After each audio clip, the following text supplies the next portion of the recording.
Hi everybody, welcome to Indie Book Club for the month of December, the last of 2021. I can't believe it, actually. It feels like just yesterday I was sitting in a totally different apartment filming the book announcement for this year.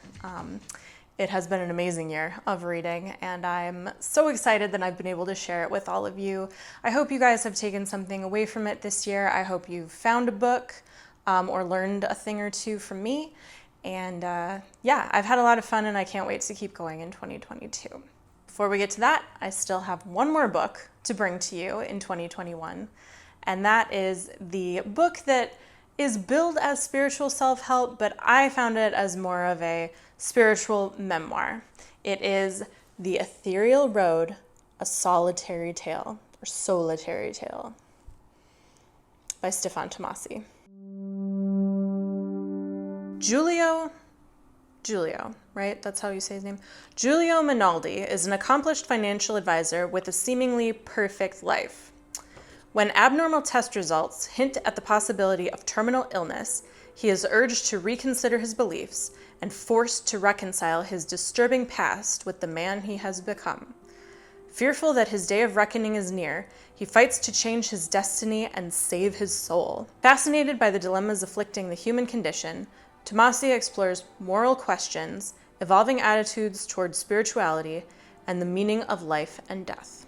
I rated this book a 5 on Amazon and Goodreads for its gripping first pages, its relatable and emotional content, and its lesson that it's not the destination that matters. If you want more details about that review, go visit theuglycatpress.com for a full write-up. With a 5-star review, there isn't really a whole lot for me to comment on in terms of things that I would fix or things that were lacking in it. And with a memoir, and especially a memoir like this that's so personal and spiritual, which, I mean, it doesn't get any more personal than that, it's really hard to comment on the content of it. For all of those reasons, I don't really have a technical writer's takeaway, which is kind of appropriate because the writer's takeaway I do have for you is very personal.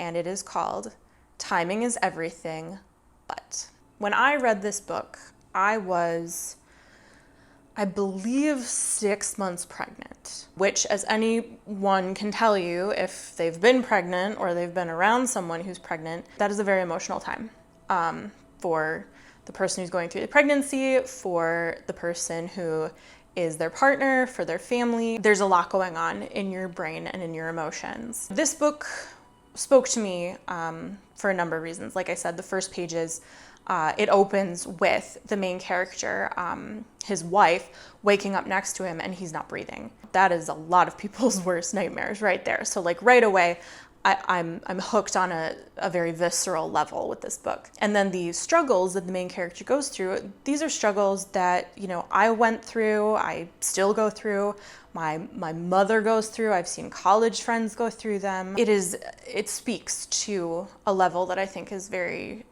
true for a lot of people. Now, there were parts in this book that, for where I was in my life, hit me extremely hard compared to what they would have probably, the effect they would have had if I had read it in any other time in my life, particularly if I had read it before I was expecting and before I had a child. I won't go into what they are because I don't want to trigger anyone, but I think you can probably guess what those situations might be. They're very tragic.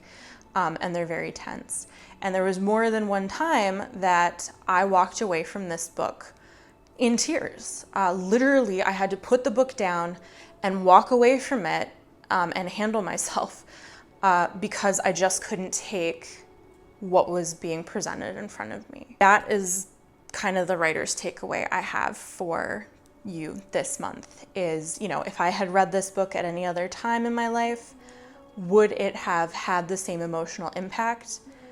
No. It would have had an impact, certainly a cerebral one, probably something of an emotional one, but definitely not the in tears, most likely, reaction that I ended up having in the end because of the situation that I was in.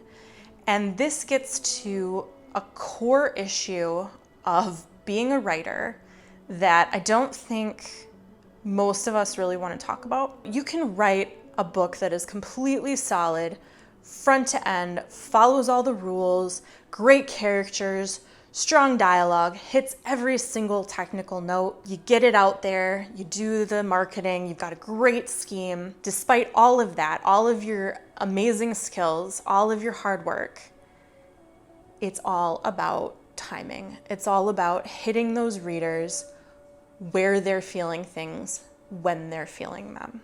And if you don't hit that timing right, you're just not going to have the same impact in the market or with your readers as you might at a different time, or as that another book is going to have during the time that you're trying to find these readers. It's kind of wrapped up in the right to market sentiment, which they say you shouldn't do, or at least, some people will say you shouldn't do that because you should write for yourself, you should write from the heart.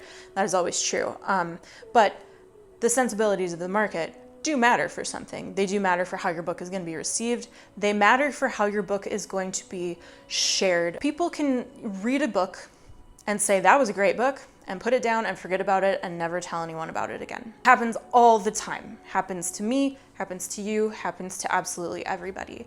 The books that get shared are the ones that people say, oh my God, I read the greatest book. You have to read this book. It changed my life. Okay, maybe they don't always say it changed my life, but there's like a little hint of that. It's like, this book had such an impact on me for whatever reason that I need to tell someone else about it immediately so they can share it with me. That is a very hard thing to do. Timing is very difficult. Knowing what people are going through in a particular moment is basically impossible, and you pretty much more or less just have to get lucky.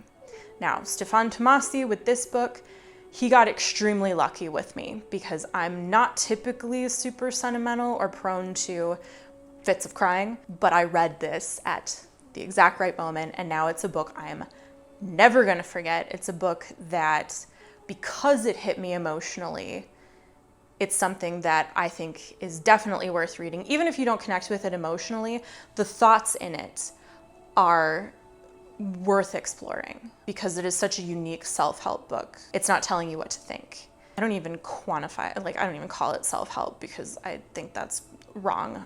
Maybe Amazon has switched that now. Back a year ago, that's what they were calling it, but I'm not sure that that's accurate anymore. So it's not really something that you can do anything about. It's mostly just to give you something to think about as you're working through the rest of this year and into the new year. Just know that, you're working hard. I know you're working hard. You're working on stuff that you care about. You're working on stuff that you're passionate about. And if it somehow fails to land with people, some element of it is not your fault. Some of it is just up to the universe, and it just has to land with readers, 1 reader, 10 readers, 50 readers, 1,000 readers.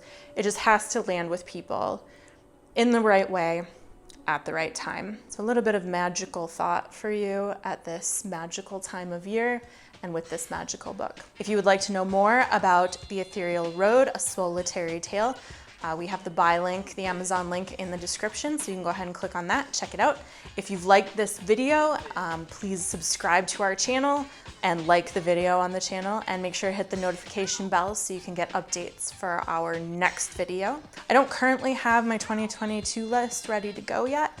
I'm hoping I will have the announcement ready for January, but you'll just have to stay tuned. Another reason to hit that little notification button so you can know exactly when it comes out. The Ugly Cat Press is also on Facebook, Instagram, and Twitter at The Ugly Cat or The Ugly Cat Press, so go check us out there. And if, after reading my review and listening to this writer's takeaway, you decide that you would like to get this sort of feedback on your work before it goes to market, check out theuglycatpress.com, where we are offering proofreading and developmental editing services now. Get in touch with us and we will see what we can do to work with you. Have a great Christmas, Hanukkah, Kwanzaa, holiday, whatever it is you do. Have a great New Year's, and I will see you in 2022.